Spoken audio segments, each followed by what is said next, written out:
Good morning friends. இது எங்கள் வீட்டில் காலையில் வேலைகள் என்னென்ன பண்ணோம் அப்படிங்கிறது ஒரு சின்ன மினி விலாகாக உங்களுக்கு காட்டுறேன். பிடிச்சிருந்தால் லைக் பண்ணுங்கள், ஷேர் பண்ணுங்கள், சப்ஸ்கிரைப் பண்ணுங்கள். கண்டிப்பாக சப்ஸ்கிரைப் பண்ணுங்கள். இன்றைக்கி நான் கொஞ்சம் லேட்டாக தான் எழுந்திரிச்சேன்.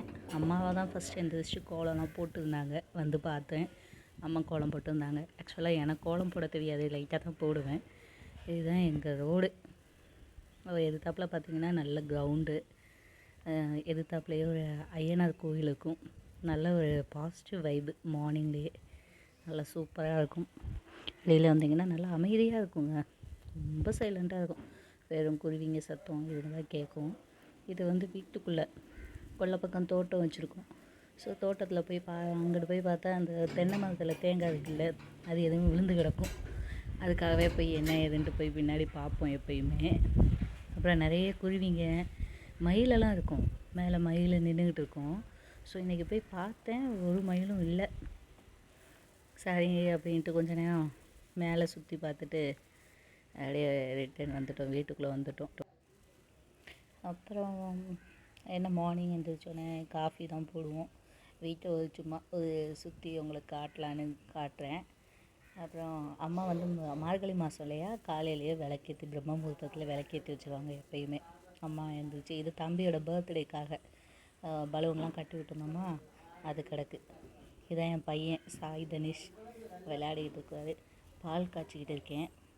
பால் காய்ச்சும் கிச்சன் சேனலில் பார்த்திங்கன்னா அப்படியே அழகாக அந்த ஐயனார் கோயில் எதிர்த்தாப்பில் இருக்க கிரவுண்டெல்லாம் அழகாக தெரியும்.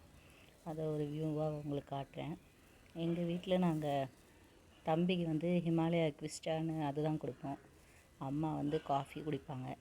எனக்கும் எங்கள் அப்பாவுக்கும் டீ இல்லைன்னா எங்கள் அப்பாவால் குடிக்கவே முடியாது. பால் காஞ்சிருச்சு. ஸோ இதை அம்மாவுக்கு காஃபி கொஞ்சம் ஸ்ட்ராங்காக கேட்பாங்க. அம்மாவுக்கு காஃபி போட்டுட்ருக்கேன். போட்டாச்சு, மாற்றி கொண்டு போய் கொடுத்துட வேண்டியது தான். அடுத்து தம்பிக்கு ஹிமாலயா அது மில்க் ஷேக்குன்னு சொல்லுவாப்புல. அவருக்கு மில்க் ஷேக்கு தனியாக கொஞ்சம் வெதுன்னு சூடோடு குடிப்பான்.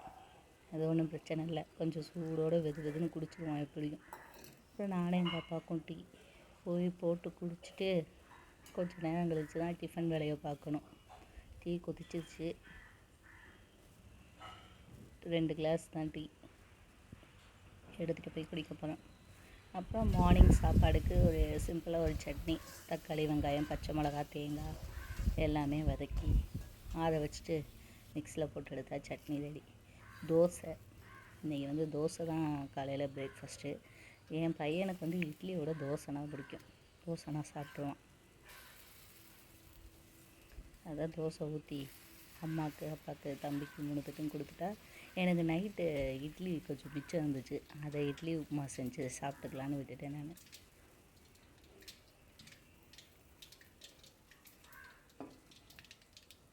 ஏதோ இட்லி உப்புமாவுக்கு ஒன்றும் இல்லைங்க, சும்மா எண்ணெயை ஊற்றி கடுகு, கடலைப்பருப்பு, வெங்காயம், பச்சை மிளகா ஃப்ளேவர் சூப்பராக இருக்கும். அதெல்லாம் போட்டு வதக்கிட்டு அதுக்குள்ளே சட்னி அரைச்சாச்சு. இதுதான் சட்னி. அப்புறம் அந்த இட்லியை உதுத்து வச்சுருக்கோம். இந்த உதுத்து வச்ச இட்லியை அப்படியே டேரெக்டாக எண்ணெய் சட்டியில் போட்டு சும்மா ரொம்ப கிண்ட வேணாம், லைட்டாக கிண்டி கொஞ்சோண்டு உப்பு போடணும். அதை உங்கள்கிட்ட காட்டலை. லைட்டாக போட்டுக்கோங்க, மாவுலேயே உப்பு இருக்கும். போட்டால் அவ்வளோதான். ரொம்ப சிம்பிள், ஆனால் டேஸ்ட்டு நல்லாயிருக்கும். அவ்வளோதான். தோசை சுட்டு ஆளுக்கு 3 தோசை தான். தம்பி 2 தோசை இல்லை 1.5 தோசை தான் சாப்பிடுவான். நாங்கள்லாம் 3 தோசை, அதுக்கு மேலே சாப்பிட மாட்டோம். உப்புமாவும் ரெடி ஆயிடுச்சு, தோசை சட்னி எல்லாம் ரெடி ஆயிடுச்சு. எடுத்து வச்சு சாப்பிட்டுட்டு அப்புறமா ஒரு 12 மணி 11:30க்கு மேலே போனால் சமைச்சு முடிச்சிடலாம். ஓகே, நெக்ஸ்ட் வாக்கில் சந்திப்போம்.